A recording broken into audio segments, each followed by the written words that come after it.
अस्सलाम वालेकुम क्लास। आप पढ़ रहे थे इंडेक्स नंबर, हमारा 5th चैप्टर। उसमें हमने सबसे पहले देखा था सिंपल इंडेक्स नंबर को। ठीक है, बेसिकली इंडेक्स नंबर की दो टाइप्स है, simple index number, composite index number. Simple index number तब होते हैं जब एक चीज़ की प्राइस दी हो या एक चीज़ की क्वांटिटी गिवन। ठीक है, तो उसको हम बोलते हैं सिंपल इंडेक्स नंबर। जब एक से ज़्यादा चीज़ों की क्वांटिटी या प्राइसेस गिवन हो एट अ सेम टाइम, तब हम कहते हैं उसे कंपोजिट इंडेक्स नंबर, मतलब एक से ज़्यादा वेरिएबल्स पे हमने काम करना। तो सिंपल इंडेक्स नंबर के अंदर हमने दो मेथड्स देखे थे, फिक्स बेस मेथड और चेन बेस मेथड। तो ये टॉपिक हमारा यहीं पे खत्म हो जाता है। कंपोजिट के अंदर फिर दो टाइप्स थी उसकी, अनवेटेड और वेटेड। अनवेटेड में अगर हमें सिर्फ एक से ज़्यादा चीज़ों की प्राइसेस गिवन है या एक से ज़्यादा चीज़ों की वेट्स गिवन है एट अ टाइम, तो वो होंगे अनवेटेड इंडेक्स नंबर, जो हमने लास्ट टाइम किए थे। लेकिन अगर हमें एट अ सेम टाइम एक से ज़्यादा चीज़ों की प्राइसेस भी गिवन है और साथ में वेट्स भी गिवन है, दोनों चीज़ें हमारे पास मौजूद है एट अ सेम टाइम, तब हम उन्हें कहेंगे वेटेड इंडेक्स नंबर। ठीक है, तो अनवेटेड में हमने दो मेथड देखे थे, सिंपल एग्रीगेटिव और सिंपल एवरेज। ये हमने लास्ट लेक्चर में कवर कर लिया था। तो सेम जैसे अनवेटेड के दो मेथड्स हैं, इसी तरह वेटेड के भी दो मेथड्स हैं, वेटेड एग्रीगेटिव और वेटेड एवरेज। जैसे सिंपल एग्रीगेटिव सिंपल एवरेज था, ये वेटेड एग्रीगेटिव और वेटेड एवरेज मेथड्स है। ठीक है, वेटेड पहले हम देखते हैं वेटेड एग्रीगेटिव के अंदर। इसके अंदर हमारे पास 5 डिफरेंट साइंटिस्ट थे, उनके अलग अलग फार्मूलाज हैं, उन्होंने अलग अलग ये डेवलप किए थे।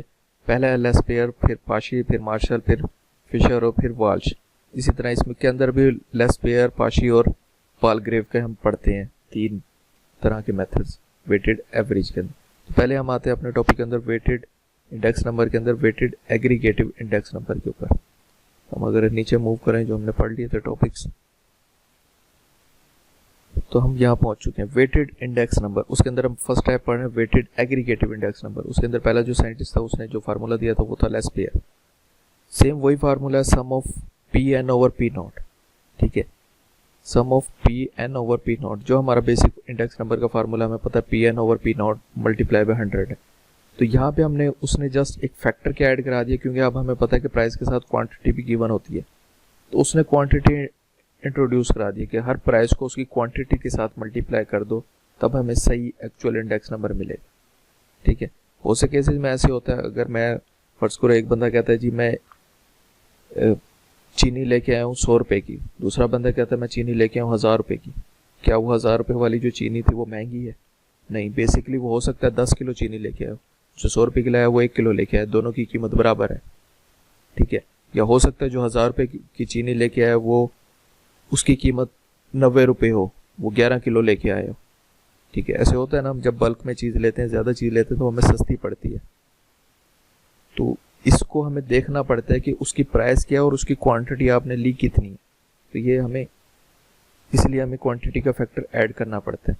तो उसने लेस्पेयर ने क्या किया था, उसने कहा था जो बेस ईयर की क्वांटिटी होगी, ये नोट है दोनों में, पी एन है, पी नॉट है, प्राइस करंट ईयर की, प्राइस बेस ईयर की, लेकिन क्वांटिटी दोनों से उसने क्या मल्टीप्लाई कराई थी, बेस ईयर की।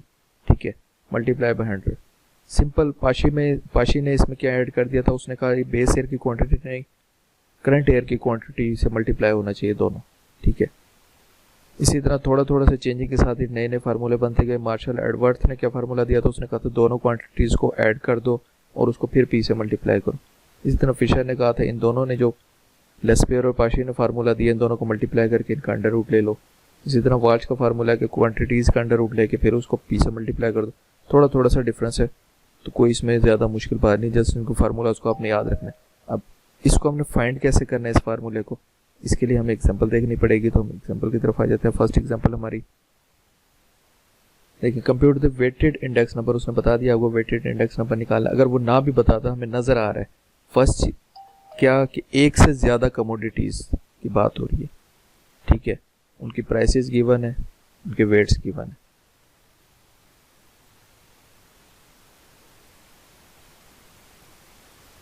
ये 1960 के अंदर उसकी प्राइसेस थी चीज़ों की, और ये उनके वेट्स है। ठीक है, केजी में होगा, लीटर में होगा, जिसमें भी उसके वेट्स। इसी तरह ये 1964 के प्राइसेस हैं और ये उसके वेट्स है। बेसिकली ये पेपर के अंदर मेंशन होता है, इसके ऊपर लिखा होता है प्राइस, इसके ऊपर लिखा होता है वेट। ठीक है, यहाँ पे उसने एग्जांपल में नहीं लिखा हुआ, शायद बुक के अंदर लिखा हुआ होगा, हमारे पास जो एग्जांपल है उसमें नहीं लिखा हुआ। लेकिन ये मेंशन होता है कि क्या चीज़ प्राइस है और क्या चीज़ वेट है। ऐसे कुछ आपको पता नहीं चलेगा कि आपने किसको प्राइस लेना है किसको वेट लेना है।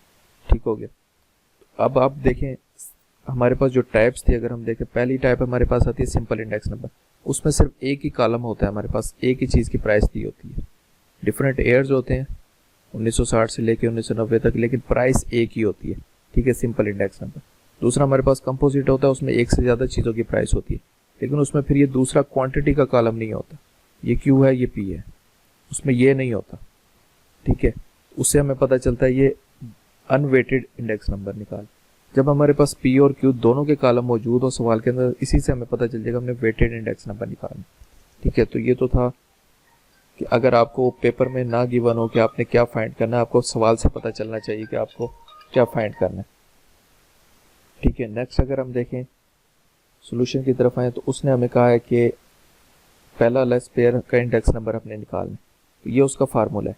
अब इस फार्मूले को देखें, मैंने आपको स्टैट का फार्मूला शायद बताया था पहले। हमने हमेशा स्टार्ट करना है राइट साइड से। सबसे पहला कॉलम मुझे किस चीज़ का चाहिए, क्यू नॉट का, फिर मुझे कॉलम चाहिए P1 का। ठीक है, अगर मैं क्यू नॉट देखूँ तो ये मेरा क्यू नॉट है, जो मेरा बेस एयर होता है।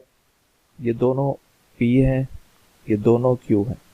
ठीक है, नोट और N कैसे आएगा, दो एयर्स आपको गिवन है, साथ में उसने बताया हुआ 1960 एज बेस।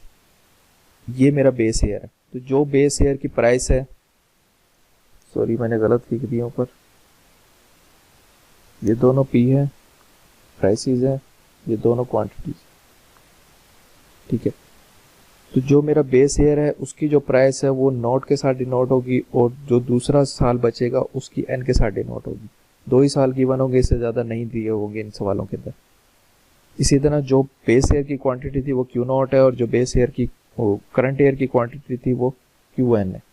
तो आप देखें ये चारों कॉलम में मेरे पास बन चुकी हैं। क्यू नॉट उसने पी एन की जगह P1 लिख दी है, क्यू नॉट क्यू एन।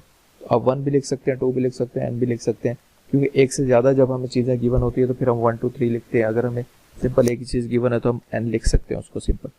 तो ये वही फार्मूला है। अगर आप देखें मुझे कॉलम किसकी चीज़ का चाहिए था, क्यू नॉट का कॉलम मेरे पास आ गया, P1 या Pn का कॉलम आ गया, क्यू नॉट का कॉलम आ चुका है, P नॉट का कॉलम आ चुका है। अब मुझे कॉलम चाहिए P1 क्यू नॉट या Pn क्यू नॉट। अगर हम n के साथ फार्मूला लिख रहे हैं तो मुझे ये कॉलम चाहिए। तो ये क्यू नॉट मौजूद है, ये Pn मौजूद है, Pn या P1 एक ही चीज़ है, इन दोनों को जस्ट मल्टीप्लाई करना है। ठीक है, तो वो कॉलम हमारे पास क्या बन जाएगा, ये वाला P1 क्यू नॉट। इसी तरह मुझे नीचे कॉलम चाहिए P नॉट क्यू नॉट। ये P नॉट क्यू नॉट का कॉलम उसने यहाँ पे बनाया है। ये P नॉट मौजूद है, ये क्यू नॉट मौजूद है, इन दोनों को जस्ट मल्टीप्लाई कराना है। इसको और इस कॉलम को जस्ट मल्टीप्लाई करेंगे, ये कॉलम बन जाएगा। ठीक है, फर्दर जो आगे बने हुए नजर आ रहे हैं वो दूसरे फार्मूलाज के लिए। मैंने 2 कॉलम बनाए। सबसे पहले मैंने कॉलम बनाया P not Q not P1 या Pn Qn या Q1। ठीक है, उसके बाद मैंने देखा मुझे फार्मूले में क्या क्या कॉलम चाहिए थे, मैंने वो दोनों कॉलम बना लिए। मैंने ये दोनों कॉलम बना लिए, मुझे इनका क्या चाहिए, सम।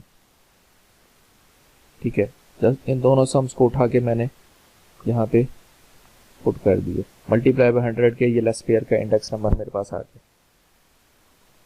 तो कंफ्यूजन यहाँ तक अगर नहीं है तो सेकंड हमने इंडेक्स नंबर निकालना है पाशी का। अब जस्ट फार्मूले की चेंज है, यहाँ पे मैंने आपको बताया दोनों जगह n आ जाता है। अब n की जगह उसने 1 लिखा हुआ तो हम n भी लिख सकते, कोई इशू नहीं। तो अब मुझे एक कॉलम चाहिए P1 और Q1 का या Pn Qn का।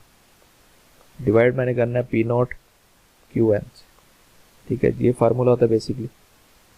ये Pn Qn, ये P नॉट Qn, चारों कॉलम आपके पास मौजूद है। जिसको जिससे मल्टीप्लाई करना है उसको मल्टीप्लाई करें, कॉलम बना ले, इसका सम उसकी जगह पे पुट कर दें, उसका सम उसकी जगह पे पुट कर दें, दोनों सम्स पुट के मल्टीप्लाई बाय 100 करें, आपके पास आंसर आ जाएगा। ठीक है, तो बेसिकली आगे कुछ ज़्यादा डिटेल में जाने की वैसे मेरे ख्याल से ज़रूरत नहीं है। अगर आप गौर से देखें तो ये आपके पास फार्मूलाज मौजूद हैं, इसमें कोई भी ऐसी मुश्किल चीज़ नहीं है, जस्ट आपने कॉलम बनाते जाना है। इसके अंदर आपको कॉलम चाहिए पहले Q not plus Q1 Qn का, फिर उसको मल्टीप्लाई कर देना Pn से। आप ये सारे पांचों के पांचों फार्मूलाज कर सकते हैं इजीली। तो आज यहीं तक हम करते हैं। इसमें आप कोई एग्जांपल उठा लें, आपकी बुक के अंदर मौजूद है बहुत सी वेटेड इंडेक्स नंबर के अंदर, उसको देख लें, उसको सोल्व कर लें। उसमें अगर कोई इशू होता है या कोई फार्मूला आपसे नहीं बन सकता तो आप मुझे मैसेज कर दें, मैं आपको फिर बता दूंगा। अगर आप हैंड रिटन फॉर्म में कुछ कर रहे हैं उसमें गलती है तो उसकी तस्वीर बनाए और मुझे सेंड कर दें। ठीक है, ओके, खुदा।